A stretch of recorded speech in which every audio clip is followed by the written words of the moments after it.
안녕하세요. 벌써 또 저희들이 이제 중간을 넘어섰습니다. 알코올 문제에 대해서 많은 것을 배우셨다라고 생각하기보다는 키포인트를 이것만은 알고 넘어가자라고 하는 그런 초점에서 지금까지 강의를 했었고, 나머지 회기도 거기에 맞춰서 한번 강의를 하고자 합니다. 그래서 어쨌든 알코올 문제를 지금까지 선생님들이 알고 계셨던 방향에서 조금 틀어서 바로 알면 정견, 정사유 여러 가지 뜻이 되겠습니다.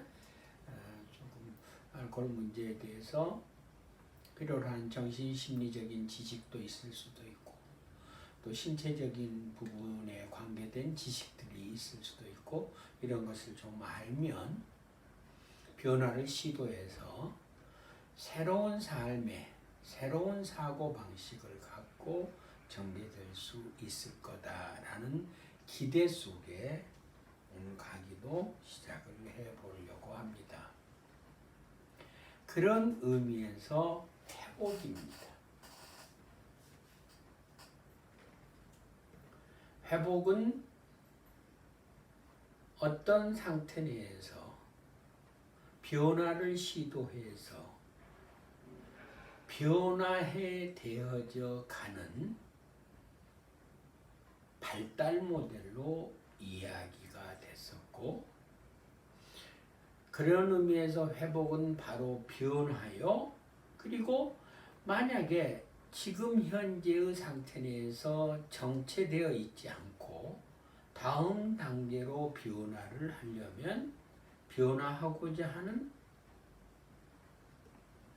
동기도 필요하지만 무엇을 변화할 거냐라고 하는 목표도 가져야 한다라고 이야기했습니다.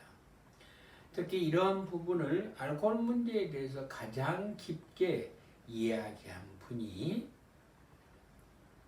테란스 골스키라는 학자인데, 저도 이제 이분이 쓴 책이 번역된 책을 제가 지금 한 3권 정도를 읽기도 하고, 왜냐하면은 또 어떤 상태에서 읽었을 때 하고는 또 1년쯤 지나서 또 읽어보면 또 달리 또 저에게 그 의미가 부여되고 있더라라고 하는 말씀도 전해드려 봅니다. 그 중에서 놓치지 않는 것이 회복의 발달 모델은 1년에 믿음에 기초한다라고 하는 하나의 빌립, 신념이 되겠는데요. 나는 변할 수 있다. 이러이러한 변화를 하고자 한다 하는 것에 대해서 우리들 하나의 내적 동기인 믿음이 제일 먼저 중요하다라고 하는 것을 골스키의 이야기를 빌려서 여러분들에게 또 한 번 이 시간 강조를 하고 싶습니다. 또 하나는요, 너무나 우리는 무엇인가에 문제점이 발생됐을 때 그 문제점으로부터 변화되기 위해서요, 굉장히 급하죠. 빨리 우리는 변화된 모습을 보고 싶고 그러긴 하지만은 이 속에는 우리가 10년, 20년, 30년씩 우리에게 타성화 또는 어떤 습관으로 배어진 것이 한순간에 변화될 거라고 하는 것도 좀 내려놓으셨으면 저는 좋겠습니다. 그렇기 때문에 변화도 어떤 이렇게 변화되어져 가는 하나의 과정이 있습니다. 그리고 이 부분을 강조하기 위해서 여러분들에게 어떤 문제에 대해서 나는 문제가 없다 라고 생각했었던 숙고 전 단계에서, 내가 지금 숙고 전 단계에서 머물러 있다면 숙고 단계로 올라가고, 그래서 숙고를 했으며 또 다음 단계에서 이제 준비를 하고 변화되기 위해서 준비가 또 철저하게 조금 끝났으면 실천하시고 언제 실천하기 위한 어떤 계획을 세우고 이렇게 하나의 과정을 거치게 된다. 또 어느 단계로 또 갔다가 우리는 퇴보하기도 해요. 퇴보되어졌으면 왜 내가 퇴보되어졌을까에 그 부분을 또 탐색해서 다시 또 재도전하는 그와 같은 끊임없는 반복된 훈련이라기보다는 훈습이 필요하지 않냐라고 하는 겁니다. 그런 하나의 과정이다라고 생각하셨으면 좋겠습니다. 그래서 나는 이 경우의 수하고 너무 달라. 이건 나의 문제가 아니야 라고 방관하지 마시고 마지막까지 강의를 들으셔서 내 안에 있는 중독성 물질에 대해서 바라보는 생각과 그리고 실제로 사용하는 어떤 습관이 변화되어지기를 기대를 또 가지면서 그럴 수 있다라고 하는 믿음 속에서 그것을 당신만이 혼자서 하기는 힘들지만은 함께면 가능하다는 슬로건 속에 오늘 강의도 시작을 해보려고 합니다. 잠깐 복습할까요? 똑같은 이야기였습니다만 복습은요. 우리가 첫 번째, 두 번째 시간을 지나면서요. 끊임없이 계속되는 이야기는요. 알코올 중독의 문제는 또는 그냥 알코올 문제는 스펙트럼으로 경도다, 중등도다, 고도다 하는 일련의 스펙트럼 증상으로 보게 된다라고도 말씀드렸고 또 하나는 빠뜨리지 않는 게 알코올이 우리 몸에 들어와서 뇌에 영향을 끼치고 있습니다라고 하는 그러니까 그 질환의 심각도도 좀 다르겠죠. 그 뇌에 영향을 끼쳐서 갖고 있는 알코올 사용 장애라는 질환도 경도가 있을 수도 있고 중등도가 있을 수도 있고 고도도 있을 수 있습니다.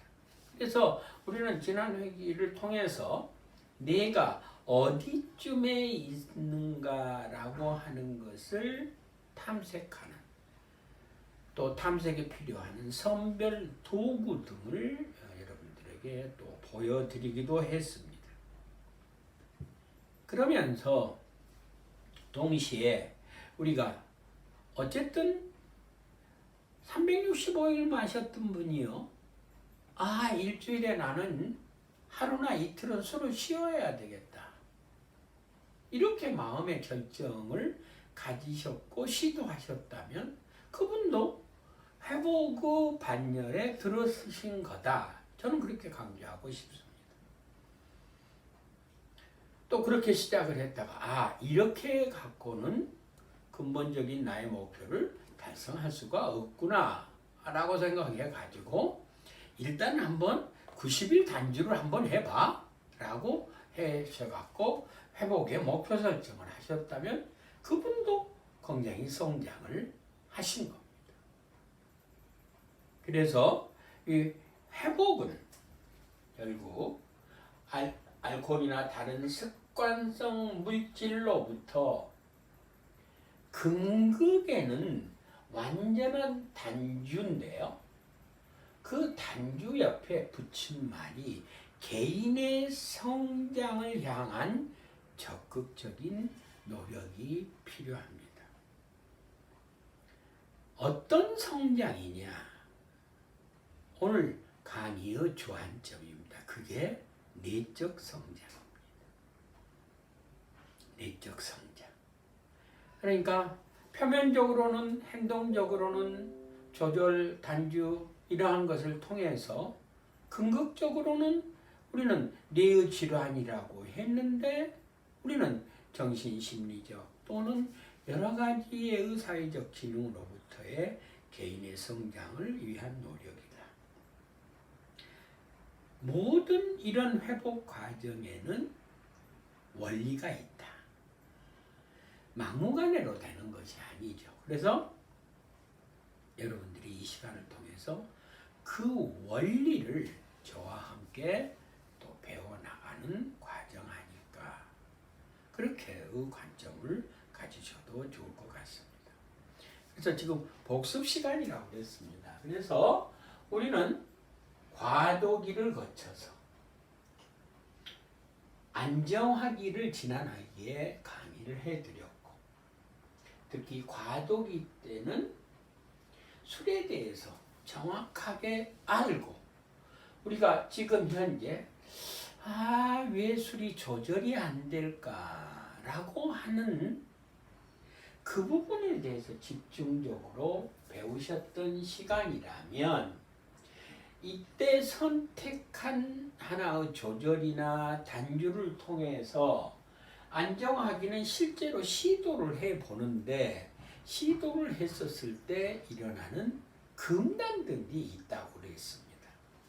그래서 어떤 측면에서는 그 금단이 너무 힘들기 때문에 다시 원래의 패턴으로 되돌아가 버리는 경우의 수가 많다고 그랬죠. 그렇지만 이러한 금단을, 안정하기에 나타나는 금단을 필요로 하는 어떤 약물의 처방을 받아서 도움을 또 받거나, 또 필요로 하는 모임들에게 참석해서 혼자서 하는 것이 아니라 함께 해보는 어떤 그와 같은 지혜들을 구함으로 인해서 이 과정을 성공리에 잘 마치셨으면 우리는 비로소 회복 초기에 들어섰다라고 이야기를 합니다. 그래서 이 회복의 초기는 내면의 변화에 변합니다. 그러니까 과거에 술이나 또는 약물로 인해 가지고 내적으로 나에게 만들어져 있는 사고가 있습니다. 간단한 예를 들어볼까? 하루 일과가 끝났어요. 하루 일을 참 오늘따라 굉장히 힘든 일을 했어요. 그 성취감이 있어요. 굉장히 기뻐요. 이 기쁨을 더 만끽하고 싶어요. 그러면은 축하주로 이 일을 잘 마쳤다는 축하주로 술을 마셔야 되겠다. 이렇게 만들어진 사고도 있을 수 있어요. 저녁에 잠이 안 와요. 잠은 자야 되겠어요. 그랬는데 여기에 술을 조금 마시니까 일단 잠을 자게 됐어요. 어떤 경우에 관계상에서 화가 너무 치밀어 올랐어요. 어찌할지는 모르겠어요. 이 분노가, 화가. 그랬는데 술을 마시니까 그 분노가 좀 가라앉았어요. 진정이 됐어요. 그러니까 우리는 성인이 되어서, 또는 어떤 분들은 또 좀 일찍 성인 되기 전에도 모든 삶을 살아오면서 어떤 문제가 발생됐을 때 인위적으로 술이라는 매체를 사용해서 얻었던 효과가 있거든요. 그 효과로 인해서 가져가진 하나의 사고, 그런 사용으로 인해서 생긴 사고가 우리 안에 그 사고가 딱 있는 거죠. 조금 좋지 이런 표현이 적절할는지는 모르지만 그러한 것을 중독적 사고라고 이야기를 했습니다만은 이런 사고가 우리에게 있습니다. 그래서 이 지금 회복 초기에는 이와 같은 사고, 또 술과 더불어서의 일어난 가정 생활들 또는 회사 사회 생활들, 여러 가지 행동들이 나에게 습관화되어져 있는 것이 있고, 그 습관화를 통해서 만들어진 우리들의 관념이 있을 수 있겠습니다. 이것을 변화시키는 단계가 비로소 이 회복 초기의 단계입니다. 오늘 이 시간 그러한 사고가 어떤 것들이 있으며 그러한 것으로 인해서 가정이나 사회적으로 실제적으로 미친 영향들이 무엇이 있으며 나에게 행동은 어떠한 것들이 고착되어져 있는가를 탐색하고 이것을 실제로 변화를 시도하는 단계가 오늘의 단계가 되겠습니다. 베이스에다가 밑에다가 지금 제가 계속 깔고서 가고자 하는 하나의 과정은요. 알코올 문제는 여기서 표현은 중독이라고는 했습니다만은요. 알코올 문제를 내가 경도든 중등도든 방관하게 되면 결국은 질병으로까지 발전이 된다는 거고 여기에 첫 번째의 이 블락입니다. 중독이라는 단어만 들어도요. 우리는 굉장히 싫어합니다. 어떤 사람이 우리가 중독자를 보면요. 혐오스러울 때까지 있을 수 그러면서 우리는 일반적으로 가졌을 때 도덕적으로 윤리적으로 대단히 문란한 자 또는 굉장히 의지가 박약한 자 의지가 박약한 자라는 의미는 수차례 술을 끊겠다 조절해서 마시겠다라고 하면서 그 약속을 이행하지 않는 그래서 의지가 약하고 그래서 성격이 강인하지 못하고 그런 사람들을 우리는 중독자로 바라봤던 시각이 있습니다. 그러면서 형성된 성격 장애자다. 반사회적 인자다. 뭐 이렇게 우리는 규명 지어졌었는데 과거에 가졌던 이런 관념으로부터는 우리는 이제 벗어났으면 좋겠습니다. 그러한 것이 아니라 뇌 안에서 생긴 하나의 브레인 디시즈다. 조절을 못하는 것도 뇌 안에서 생긴 증상입니다. 끊겠다고 하면서도 못 끊는 것도 뇌의 기능이 떨어져 있기 때문에 만들어 그와 같은 행동, 그와 같은 이야기. 그게 거짓말이 아니라는 이야기죠. 그래서 알코올 문제는 중독 문제까지를 확대시켜서까지 우리는 생각해서 뇌의 질환이라는 개념을 놓지 않으셨으면 좋겠고 이전 시간에도 강조를 했습니다마는 이것은 한 개인의 문제가 아니라 사회적으로도 또는 국가 정책적으로도 많은 변화가 이루어져야 알코올 문제로부터 조금 더 심각해지지 않고 이걸로 인한 사회적 폐해를 어떤 기사를 보니까요. 1년에 약 22조라에 가까운 피해가 이루어진다는 건데요. 그러한 피해를 줄일 수 있는 거 아닌가라는 시각도 갖고 계셨으면 좋겠습니다.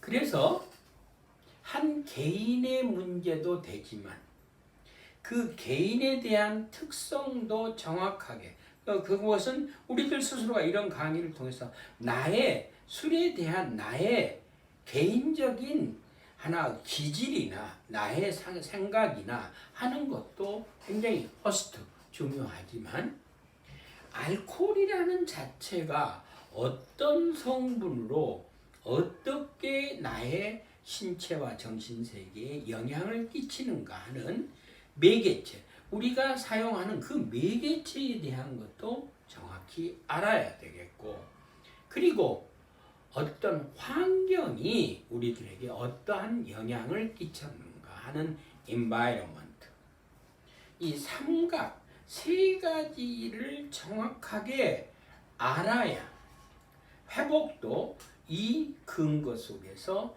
회복을 해나갈 수 있는 공중보건의 모델로서의 접근이 필요하다라고 하는 말씀을 강조드리고 싶습니다. 네, 그러면 회복 초기에 우리가 어떤 목표를 가지고 어떠한 것을 실천으로 옮기고 어떤 동기를 더 촉진시켜야 될 건가 하는 것을 더 디테일하게 바라보는 시간을 갖도록 하겠습니다. 저희들은 지금 회복 후 과정의 세 번째 단계에 와 있죠. 그죠? 세 번째 이렇게 단계에 와 있는데 과도기 안정하기를 거쳐서 이제 회복을 하는 초기니까요. 바로 이제 발을 딱 내디밀었습니다. 회복을 하기 위해서. 이랬을 때 알코올 문제에 대해서 우리들이 가지는 자세는 저는 굉장히 중요하다고 생각이 듭니다. 태도죠. 알코올 문제를 바라보는 태도, 또 생각. 근데 올바른 이해를 가져야 된다라고 하는 주장을 먼저 하고 싶습니다. 주관적인 생각보다도요, 근거 중심의 객관적인 사고를 갖는 것이 첫 번째 올바른 이해가 좋겠습니다.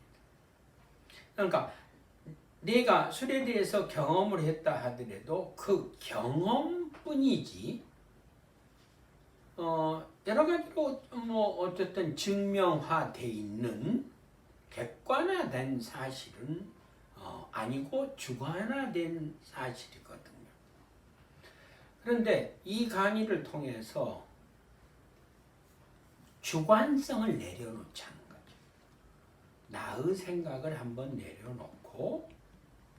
내려놓으시면 들리십니다. 나의 생각에 집착하지 마시고 내려놓는 것에서 새로운 정보와 새로운 지식을 받아들인다.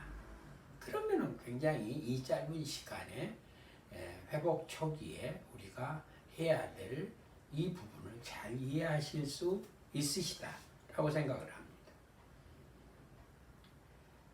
근데 이것이 무엇으로 우리가 가장 큰 얻음이 올 수 있냐면요.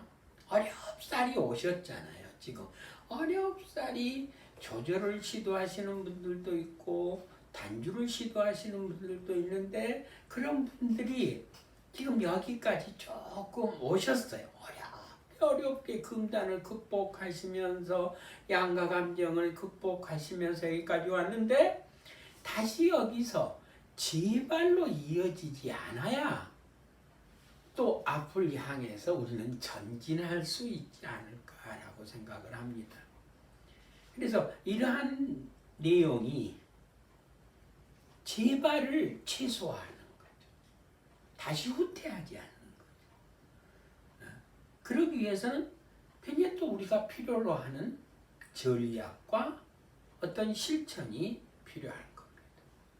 그래서 첫 번째로는 지난 삶을 통해서 중독이 우리 삶에 미친 역할을 한번 바라보고 견해를 한번 달리해야 된다라고 합니다. 우리는 일반적으로 오랫동안 내가 사용했던 어떤 물질들은요, 그 물질을 너무 긍정적인 부분에서만 바라보는 성향이 있죠. 긍정적인 부분에서만 바라본다는 이야기는 아직 이것을 내려놓거나 변화를 시도하지 않으려고 하죠.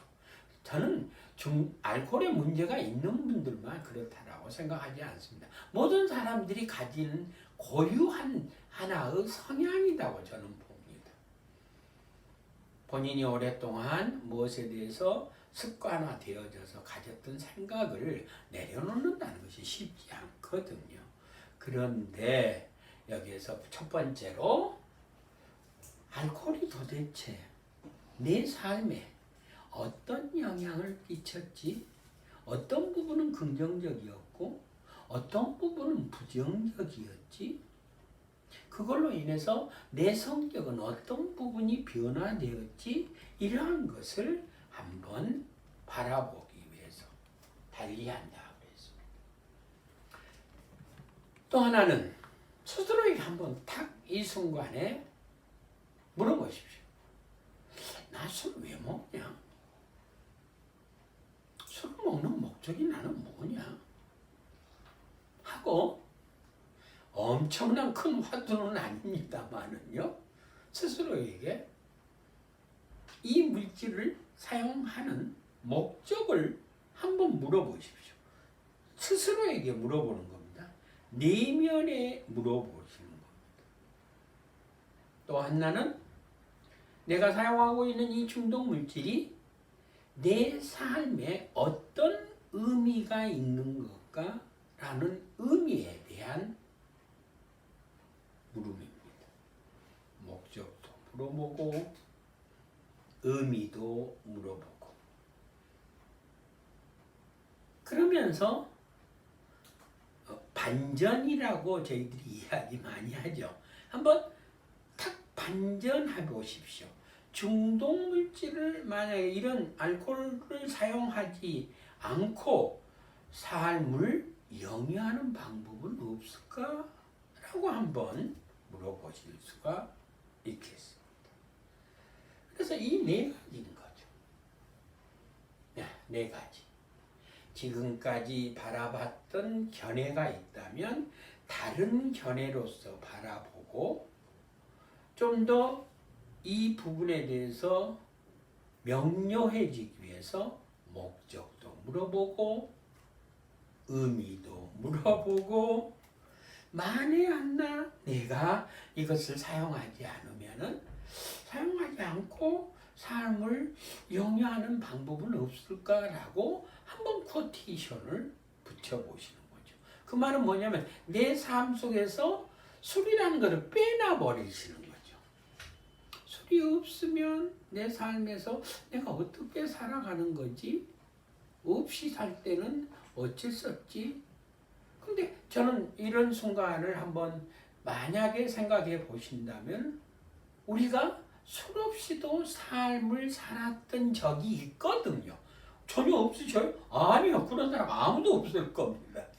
그러니까 그랬을 때의 삶도 있었거든요. 그러니까 그러한 부분을 되돌아보시면서 올바른 이해와 받아들임의 길로 가고 있습니다.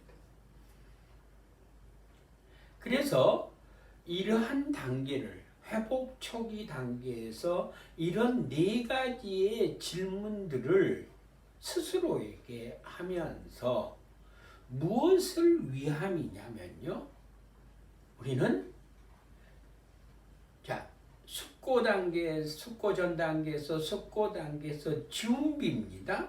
준비인데 준비를 하는 과정에서 이러한 것을 성찰을 잘 하심으로 인해서 실천화하는데 이렇게 변화된 삶으로 내가 실천해야 되겠다 하는 결심을 내리는데 동기화가 될 거고 지지할 수 있는 내가 나를 지지하는 거죠. 그죠? 내 스스로 안에서 모든 사람들을 되돌아보면서 동기화를 만들어내고 그 동기화 속에서 변화를 실제로 실천할 수 있는 내 안에 새로운 에너지를 창조했다 할까요? You can do it. 너 할 수 있어. 야, 너 전혀 옛날에 생각하지 못했던 걸 이런 생각을 해냈네.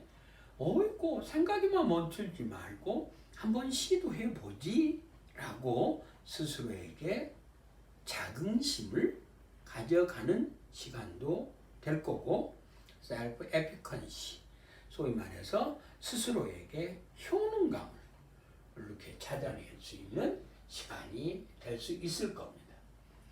그래서 이러한 준비와 실천을 위한 변화의 필요성 인식과 결심을 지지하고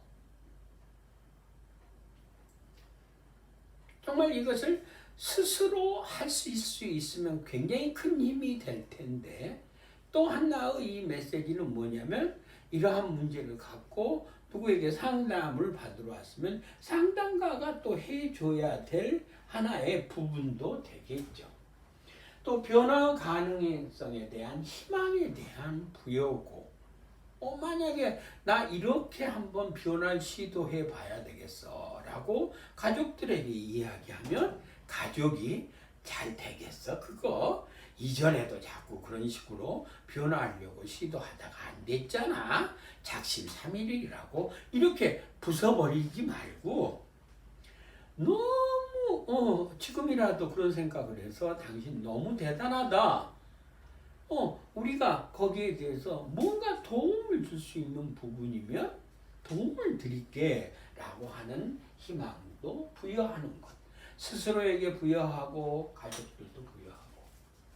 그러면서 구체적인 변화 실행 계획 방법을 안내하면서 결국은 술에 대한 인식이, 인사이트 그러죠. 인식이 향상된다. 의학적인 측면에서는 이것을 병식이 향상된다.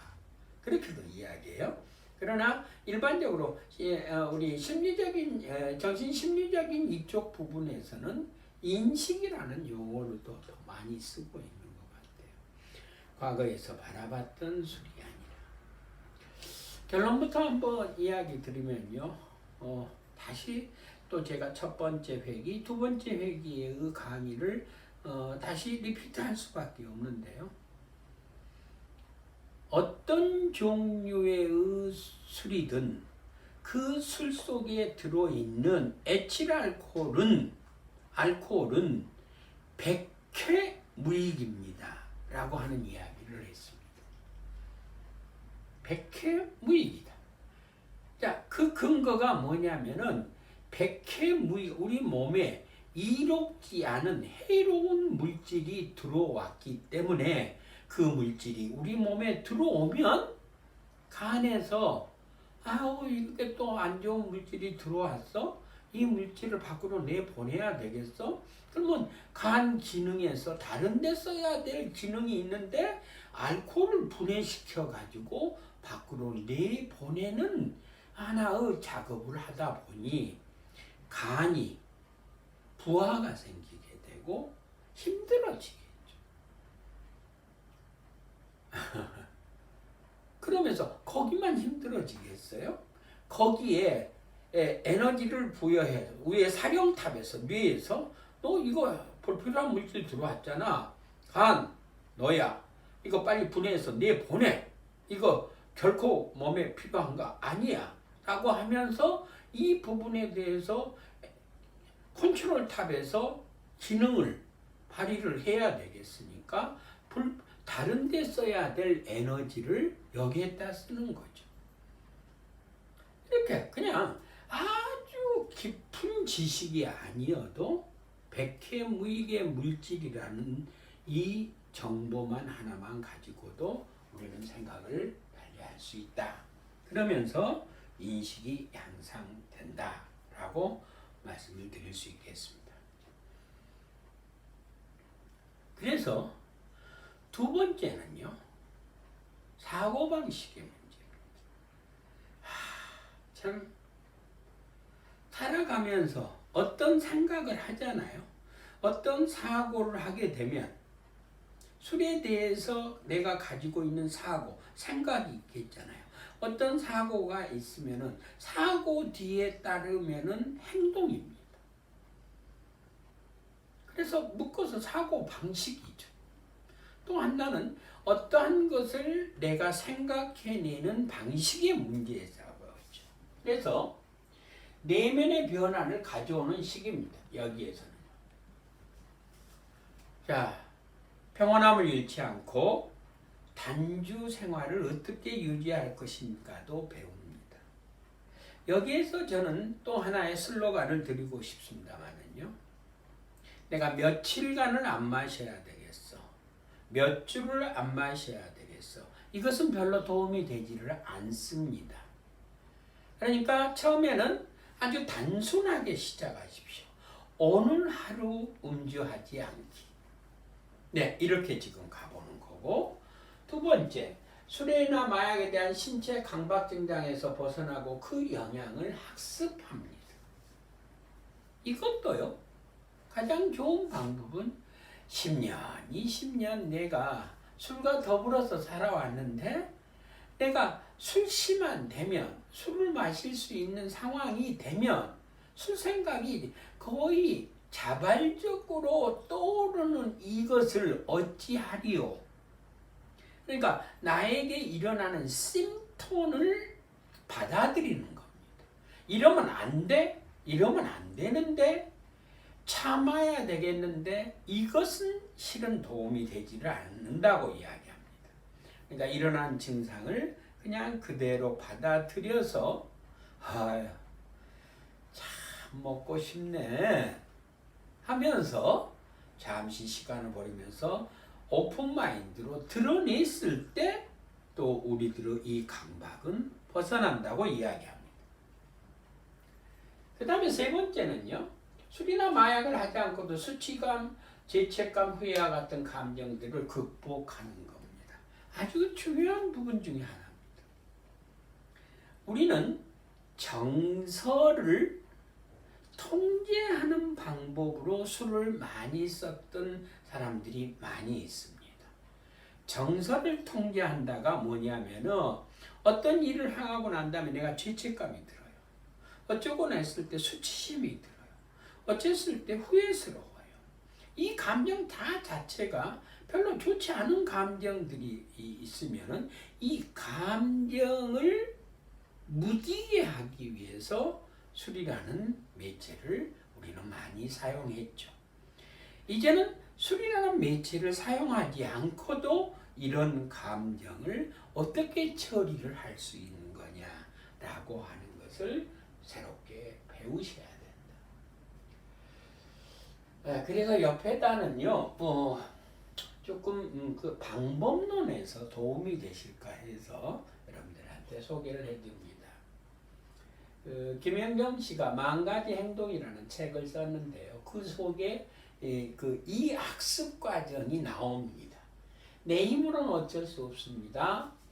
그게 변화가 되는, 이건 내 힘으로, 혼자 힘으로는 어쩔 수가 없습니다.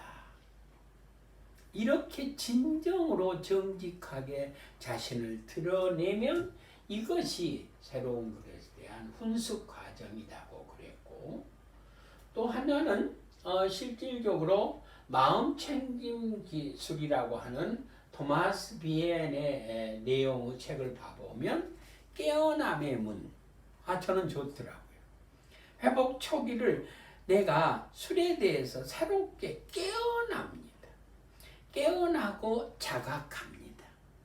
이렇게 이 문을 들어서는 그 후에는 어떤 일들을 할 건가, 마음챙김 기술이라고 하는 책을 참고해 보시면 도움이 되시겠다라고 말씀도 드립니다.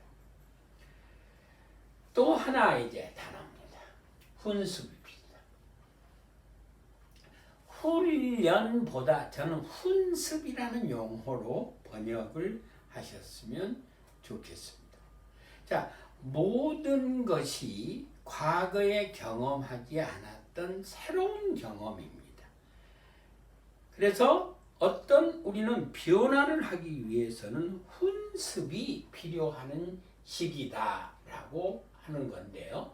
이것을 통해서 알코올 문제에 대한 행위 문제와 사고방식의 문제, 행위와 사고방식의 문제 등이 드러나는데 이 문제로부터 바뀌어야 될 겁니다.